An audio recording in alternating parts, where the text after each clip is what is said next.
Hey up guys, what's going on? So we signed N'Golo Kante. Do you know what the best bit is? This isn't even the weirdest thing to have happened since last time we met.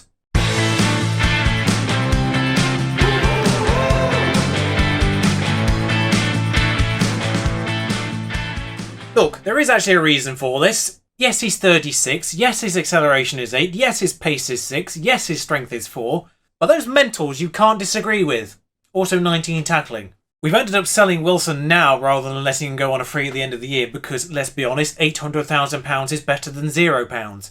And yes, I could let Squires play as backup for the rest of the season. He's got a transfer arranged at the end of it, so he's definitely going to be here for the remainder of this year. But N'Golo Kante as an emergency backup, although I am playing him as second choice because Ben Squires a moody little sod, but I'm thinking about it. If N'Golo Kante finishes his career here, I have a feeling he's going to be a bloody brilliant coach. You think about his work rate, you think about his teamwork, he's a brilliant coach ready and waiting once he retires at the end of the year. So, if I have him here, straight into my coaching team. There's logic. Also £800,000. Oh, he cost me 41k by the way, so that's also part of it. His wages are alright as well, considering he's on more wages than Wilson. Wilson irritatingly did that thing where he's actually on a normal amount of wages at the new club he's gone to, which irritates the hell out of me, because I'd have paid him that.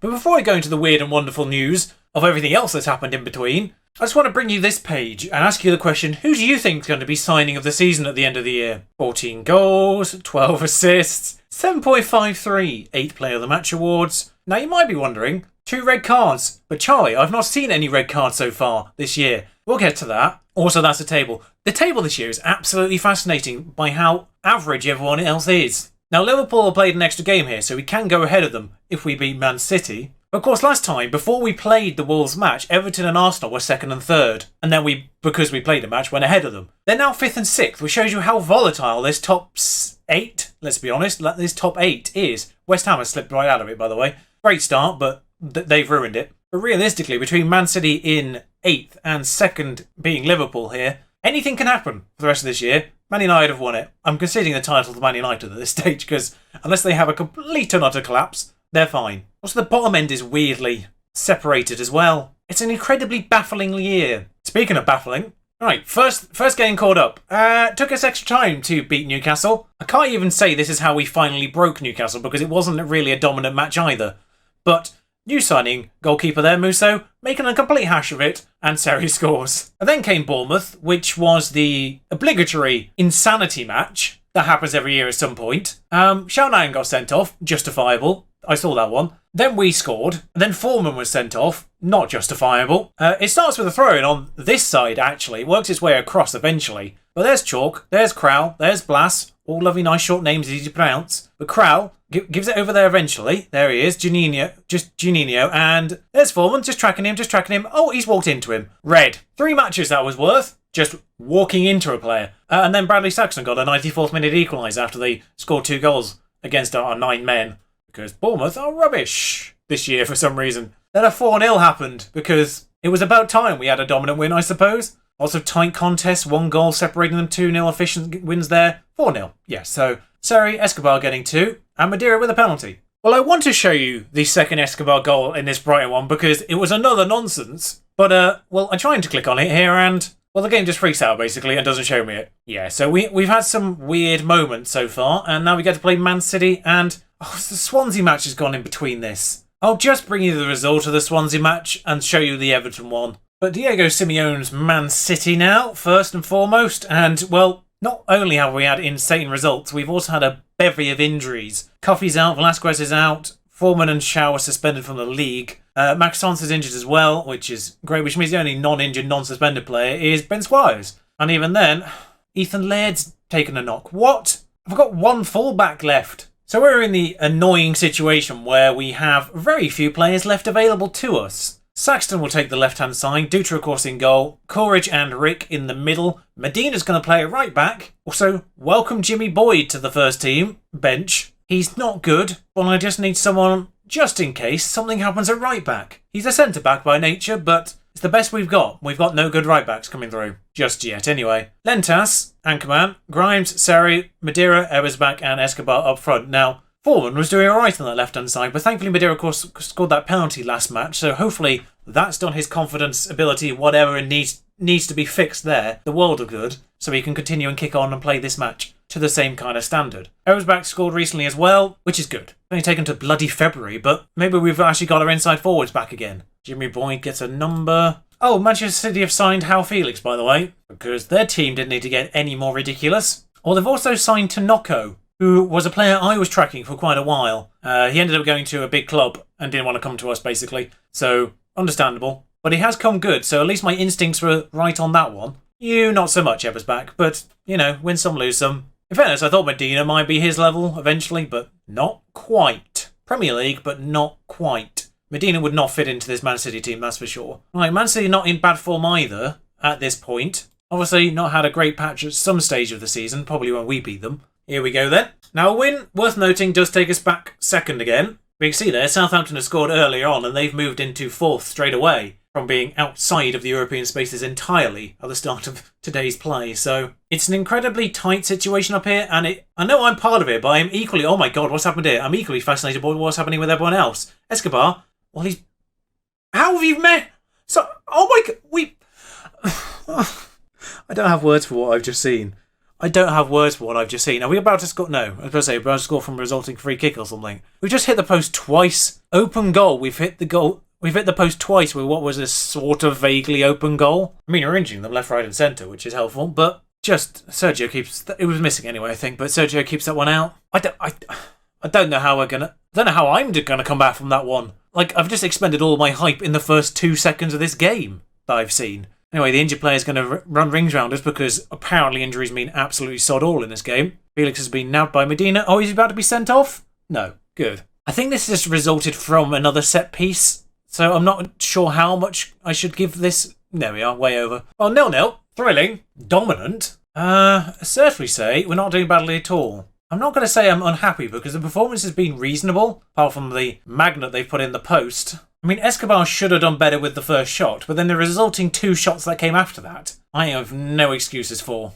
I'm still going on about it. I do realise that Madeira is actually properly injured according to the thing, but it's a stubbed toe, so he can play on. As long as he doesn't try and toe poke the ball at any point, we should be fine. Anyway, Seri's going to run forward here and keep going and be fouled by Dominic Szoboszlai, who I have on the stream. Nice to see him. He's one of the best players over here. One of the best players over there, actually. He's come good on both of them. It's outside the box, isn't it? Yeah. Seri puts the ball in. Foden's there to deal with it. Ebersbach. Turn around, mate. Turn around. The players are over. Seri's all space and, well, skied it. And now they've just brought Werner Bender on, who was, of course, a massive signing last year. He's not really been playing this year. That's curious. No, 21 games. He's been mostly there. No real need to change anything up just right now. Bradley Saxton has taken a knock. He's had a bruised foot. Can we, A, stop injuring fullbacks, and B, stop having non-injuries? I mean, I would take Saxton off. I suppose I do have other defenders, but I don't really want to weaken myself defensively. Is the problem. I can pull Courage out there, and then Pembele exists still.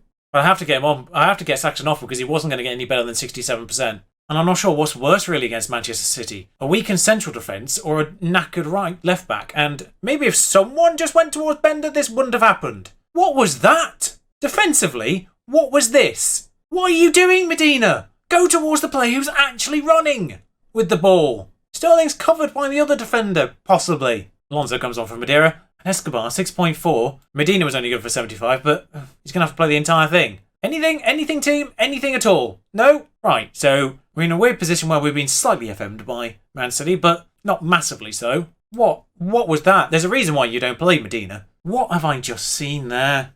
We don't like to tar footballers for being, let's just say, over-dramatic when it comes to injuries. Things like this don't help though, does it? 7 to 10 days for a stubbed toe. Imagine if we called out of work for 7 to 10 days after we stubbed our toe. We'd be sacked. Right, so here's this ridiculous moment. Escobar's clean through. Just clean through, straight at Ederson, fine. Ebersbach. Escobar hits the post. Open goal. Madeira, sort of open goal, hits the post again. What? I've never seen anything so ridiculous. Welcome back, everyone. I'm saying welcome back as if you're completely aware of what's just occurred. So there I was, just thinking, I'll get through this Swansea game nice and quickly, nice and easy, get onto that Everton game, and, second part of this episode all sorted, and then my parents rang me on Skype, so I wasn't aware I even needed the app to be open for that to happen, so glad that didn't happen whilst I was in the middle of an actual match with you guys, so good timing on their part, sort of. So yeah, full disclosure, this is about over an hour later than the Man City match. So here goes. We did beat Swansea though, 2-1. I, at the very least, got to just clicking things whilst I was on that phone call, Skype call, whatever. 2 goals in 4 minutes, and then they got one back. It was pretty dominant on our front, so that was very much against the run of play. The 1 goal back, and provided a little bit of a tense finale, considering obviously 5th round onwards is extra time and penalties. There's no second leg for those ones, so our reward is Manchester United, so never mind. We'll bring you that one though, because that's made life easier on the how many games do I play here front, because I can just play Wolfsburg and Arsenal and then Wolfsburg and Man United. Depending on how important the second leg of the Wolfsburg one is, of course. We could end up being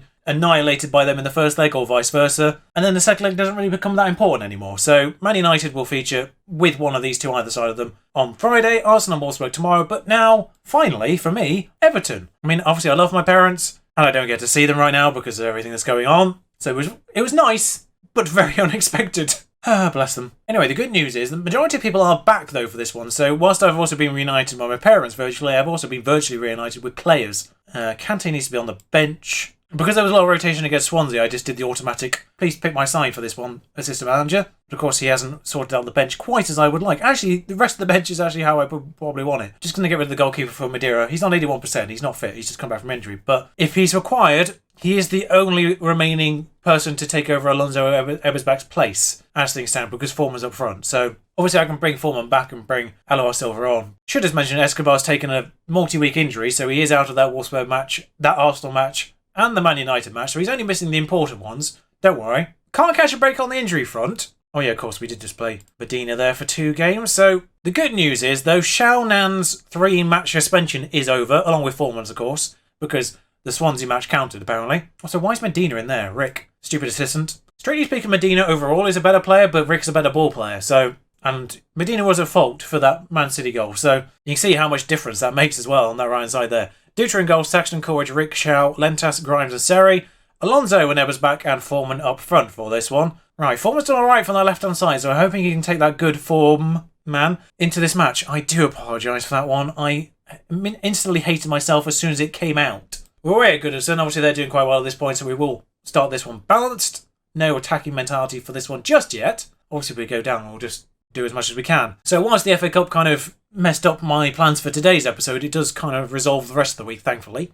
Media, we're done quite well. Now, everything is super tight up here at the top of this table, so today's point situation is changed a lot of things quite dramatically. Amara Mbalo's just decided to go way through, and I think Sergio got a touch on that. Don't think he needed to, but I think he did. He did, yeah, there's a corner. See, a point here takes us from 7th to 5th. I hate pinball goals, I really do. There's nothing I can do about it. It's just one of those things, but just reactions really is what's gone on there, or lack thereof. We'll see it in 3D because it's always more fun. Yep. I mean, Smith Rowe just knocked Sergio out. There should have been medics on, stretchers, all sorts of things going on there. We need to be checking for concussion. That shouldn't have counted. Where's the realism game? Where's the realism? He's just been smacked in the face with the football. Right, okay, maybe I will go a little bit more aggressive. They're uninterested though, so let's do something. Show some passion, team. Passion, team. Saxton on the ball. Alonso. After saying yesterday, I'm sort of fall somewhere between the calm and the hype. Football Manager, players, what's going on here? Oh, good save. Got a little bit aggressive there, didn't I? Considering. Yeah. Amara Mbalo on the corner. I do love the name. I do like to say it in its entirety as well. I've scouted him. He's alright. You know, Everton winning here takes them 3rd. And a loss here leaves us obviously in 7th, but 52, 52, 52. 3 teams on the same points. Our goal difference is way worse. Right, aggressively. Show me something else in the second half, team. Because that's not good enough. Most of us motivated. Dutra's put his reservations about going to Real Madrid aside now, so he's fine again, by the way. Yeah. It's really weird, actually. Real Madrid didn't actually come back in for him at any point after that. It was just Dortmund and Everton, who clearly needed them. Farnez is decent as well, so I don't know what's going on there. Right, Alonso's on a 6.2, so I'm not having that. What I will do, just because of the Madeira situation, is bring Aloar on, rather than Madeira. Get creative, please. Farnez for them, they've just... I mean, it's not been a lot of highlights, let's be honest. We've had their goal, and we've had the other one chance in the first half, and that's it until now. Amara Mbalo's through. As much as I love saying his name, I wish I didn't have to say it quite as often, because it usually means they're doing something good.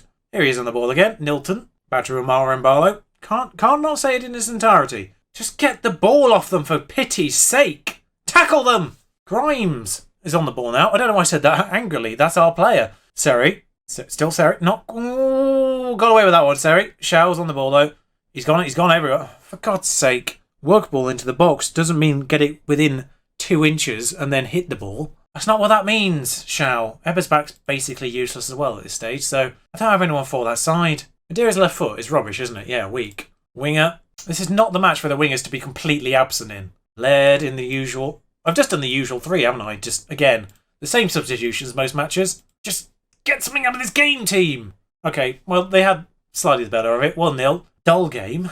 I'm far from pleased. I say I'm far from pleased. It was a reasonable performance, but it was just a bit rubbish from a few players. And there's 2 1-0 losses in a row, so, I mean, goal difference is not taking a massive knock, but at the same time, it's not brilliant either. By the way, just to point out, again, while it does feel overachievement at some points, we have slipped slightly, I think, but Wolves have actually gone behind us now. I think Southampton have leapfrogged us. That's not a phrase, but I think Southampton have gone ahead of us. Oh, by the way, just a quick mention. Bournemouth came in for one of our rubbish youth players, and were willing to pay about $6 million for him, with, including add-ons. He rejected the contract, the absolute sod. I've never been so furious at a player, and that includes Janeel Bennett. We nearly got about $3 million up front for a player that was never ever going to feature for us. I was furious. It didn't even come through as a news piece, of course. I just found out on my transfer page when contract rejected. I say 2 1-0 losses in a row. 2 1-0 losses in a row for you, of course. Swansea in between, so at least morale wasn't massively knocked by that. Wolfsburg, though, good time to lose twice to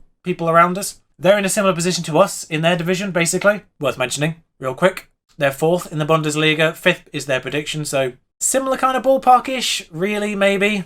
Wolfsburg, a team I do quite enjoy. I've been to Wolfsburg, actually. Not a match, but I've been to Wolfsburg. So Wolfsburg and Arsenal next. Lovely car museum there. Until next time, ta-ra.